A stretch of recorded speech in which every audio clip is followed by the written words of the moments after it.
از حیات خودش حکایت میکنه. میگه ما عائله دارنده بودیم. عائله دارنده بودیم. میگه یک کلینی فقیر کردیم.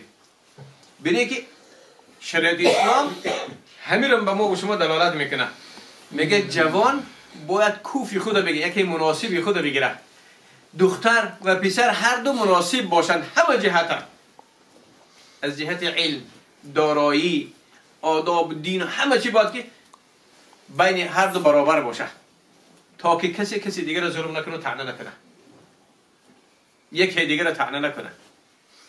میگه خیلی ما دارا بوده. میگه از یک عائله فقیر میگه یک دختر کلین کردیم.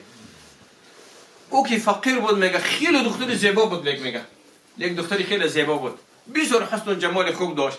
در برابر میگه حسن و جمالش، از حسن و جمال زیادتر میگه آداب داشت. میگه اخلاق خوب داشت. میگه آداب و اخلاق خوب داشت. میگه لیک میگه فقر که داشت میگه نه آدابش در نظر منتاف میگه در چشم ما، نه اخلاقش نه دینش نه ایمانش، هیچ در چشم ما نتاف.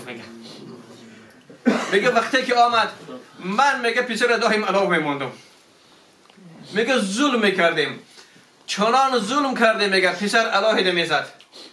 من خوش دامن میگه که باید مادری او میشده. میگه من علاهده میزدم تا جایی که کلینی که میگه بگناه هیچ عیبی نداشت تهمت‌ها را در سرش بار کردیم و او رو میگه بالای زدن ها میگه با رزین ها میگه میزدیم، با سیم ها میزدیم، با رمین تو چوب و با تمامشی میزدیم. بالای این میگه با سیمشی کهربا میگه او را عذاب میدادیم، با قوه برق میگه سوید میگه میماندیم او را عذاب میدادیم.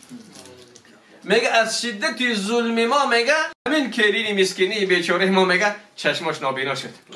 از ضرب میگه همه چی لط و کوبی که ما میکردیم. میگه چشماش هر دو چشمش نابینا شد. وقتی که نابینا شد میگه با حالی ما زیادتر شد. میگه برآوردیم اون رو در کوچه پرتافتیم. کوچه پرتافته میگه رفت. وقتی که رفت میگه برای پسر میگه عروس دیگر، عروس دارنده میگه خواستم پیدا کنیم بیاریم. عروس دیگر هم آوردیم. میگه دارا بود. میگه آوردیم. میگه زندگیشون بسیار خوشرو میگذشت. میگه این بیچاره میگه کسی نداشت. پدرش بیچاره که فقیر بود میگه به جای دعوا کردن نمیتونست. فقط میگه حسبی الله و نعم الوکیل میگفت. حسبی الله و نعم الوکیل میگفت. حسبی الله و نعم الوکیل، نعم المولى و نعم النصير. توکلی خود به پروردگارش کرده بود. ببین میگه چند مدت زندگی کردن. میگه از پسر من و این کلین نو میگه دخترک به دنیا آمد. چنان دخترک میگه زیبایی، چنان میگه صاحب جمالی، چنان حسن و جمال داره. میگه هیچ امکان نداره میگه او رو توصیف کردن. لیک میگه بسیار ما خوشحال خرسند بوده. میگه وقتی 6 ماهه شد طفلک میگه 6 ماهه شد میگه چشماش هر سو میرفت. وقتی نزد دکتر برده میگه دکتر گفت هر دو چشم ایره خداوند گرفته دیگر اینو میبینه. یگان علاجی نیست، یگان علاجی نداره.